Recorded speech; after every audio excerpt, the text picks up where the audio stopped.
Hey, here's a quick bonus episode for you. In the Academy, we have a Q&A session every week where people submit their questions that they have about worship ministry, and then I give my responses to those questions. This question came from an Academy member named Will, and he's asking, how do I train my worship team to know the Nashville Numbers System? The Nashville Number System is a way of assigning a number to every chord in a key family, and that way you can tell your musicians to go to the 1 chord, the 4 chord, the 6 chord, the 4 or 5 chord, whatever. Okay, so this question is, how do we teach our musicians how to play like that? And so here's my response.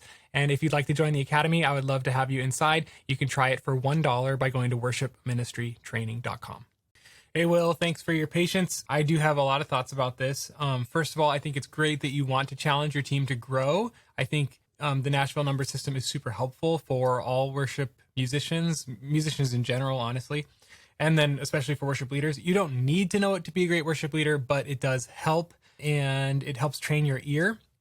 So your question is, how do you help your musicians move towards learning the Nashville Number System?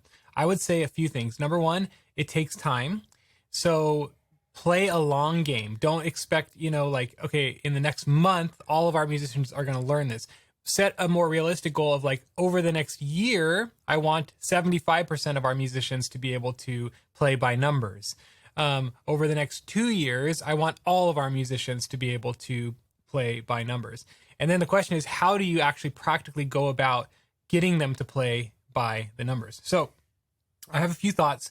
Number one, the thing that probably made the biggest difference for us at our church, not all of our musicians know the number system, but many of them do now, and more of them are becoming familiar.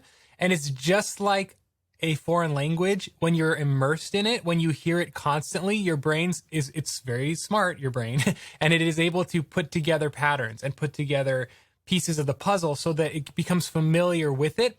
So even some of our singers now, they go, oh, is that the 4? Oh, are we going to go to the 2? The verbiage and the understanding and even the ear training has come simply by us introducing the language and using it on a regular basis. So the way that it started for us was at the end of each song, I would say, let's land it on the 1. Okay. And then sometimes I would say, let's land it on the 4. Those were literally the only numbers that I used to ever talk about, 1, 4, 1, 4. And then because we're in different keys over the weeks, there are different keys, the team would get used to the 1 being the root note and the 4 being the whatever the 4 is for that key. And they would just understand, okay, we're going to go to the 4. So those 2 numbers were how we started. And then we started talking about the 6. Let's go to the 6 here. And people started to understand what that is. So it's kind of like just introducing it slowly and then being consistent about using it over and over and over with all your musicians. That's the very passive way to begin training people to understand this concept. It's not a very active way to go about training. There is a more active way, which I'll share right now. And that is, you have a couple options. One, actually in the Academy, I'm going to move my head here. There are Nashville Numbers cheat sheet that I give you permission. You have permission as an Academy member to print this out, give it to all your musicians and say, hey guys, over this coming year, my goal is that all of us understand this system. And don't worry, I'm not going to take away your chord charts, blah, blah, blah. But my goal is that we improve as musicians because God wants us to keep improving in our craft. And you want to always point it back to the why. And you always want to make the why spiritual and biblical, which is God wants us to be good stewards with what he's entrusted to us. He's given us all the gift of music, and I want us to keep developing that gift. Therefore, I want us to all be able to play by numbers because it's going to make us more versatile, and we're going to be able to flow with where the Spirit's leading us, and we can communicate more quickly, and it's just more efficient overall. And that's why we're going to do that this year. And because it's January 2023, right now is a great time to cast that vision for your team. Maybe you have an annual team meeting, or if you don't have an annual team meeting, you should have an annual team meeting. And you can check out the Copy Me course in the Academy to see kind of some of the rhythms and structures that I put in place at my ministry. Annual meeting is huge. And at that annual meeting, cast vision for a couple big goals. And that for you is going to be your team's goal this year. One of your team's goals. Maybe you have 2, maybe 3. By the way, I'm doing a live training on goal setting in ministry in the next couple weeks. So tune in for those. So you have that meeting, you cast that vision, you explain the why, And then you say, here's what we're going to do. We are going to pass out this paper, the Nashville Numbers cheat sheet paper. I want you guys to just get familiar with the concept. I will also give you a video file right below this video. I'm going to leave a comment, and I'll give you the video file to one of the lessons in the musical excellence course that actually does the teaching of the Nashville Numbers System for you. And I give you permission to share that with your team members. In fact, I will probably put that in the team members training document resource that you guys have. So you can share that video with your team and let me teach them the Nashville Numbers System, the basics of it, okay? So 1, use it regularly. 2, set it as a goal, cast vision.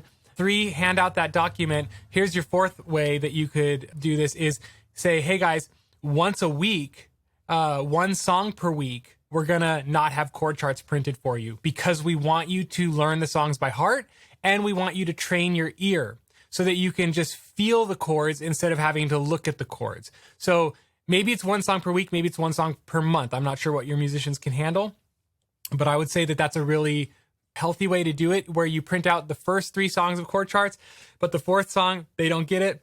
And you expect them to put in the work to prep and know that song by heart. And that's going to help them train their ear. Okay, so that's another way, practical way for you to begin helping them train their ear. Then the other option that you can do is for a few of the songs, you can actually have the chord chart with the chord and the number next to the chord. So that, for a few of the songs, they're seeing both of them and they're understanding, okay, this is the 1, this is the 2, this is the 3, this is the 4, 5, 6. There's literally only 6 notes really that, or chords that you're really going to be playing. It's very rare that you play that weird diminished 7th, whatever it is.